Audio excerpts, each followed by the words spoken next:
Globe Telecom is working to typhoon-proof its fiber network by shifting to an underground cabling system. Underground fiber cables are generally pulled within a conduit which is buried underground, usually 1 to 2 meters deep, to reduce the possibility of being dug up.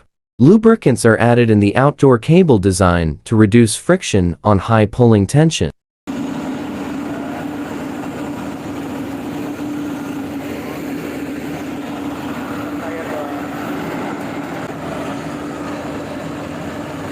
The underground cable installation can be barierically underground or placed into a buried duct.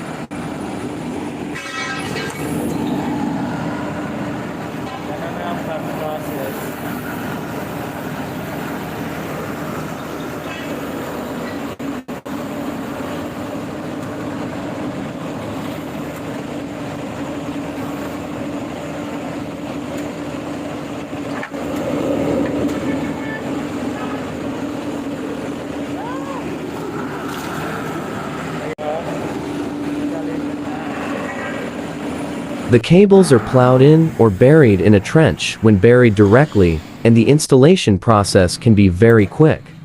The most common cables used for direct burial are steel-armored outdoor fiber cables.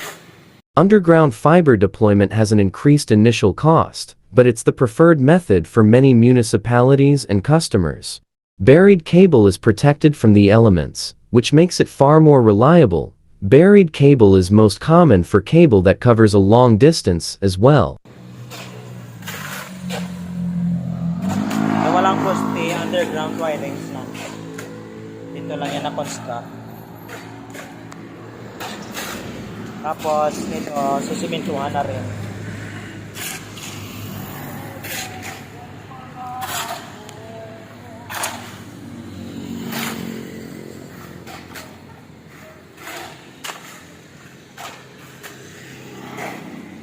First passion, lagyan kayo the underground wiring for the globe here in bawah. Wiring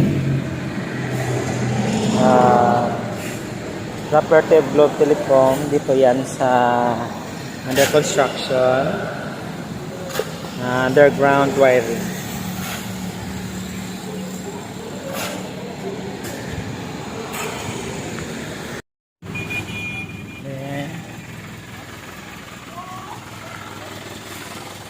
Construction.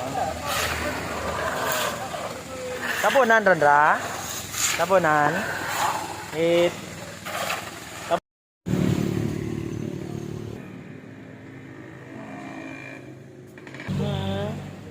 Pabor ko ka dyan. Okay, kung ko dyan, simintuhan. Underground wiring ng globe.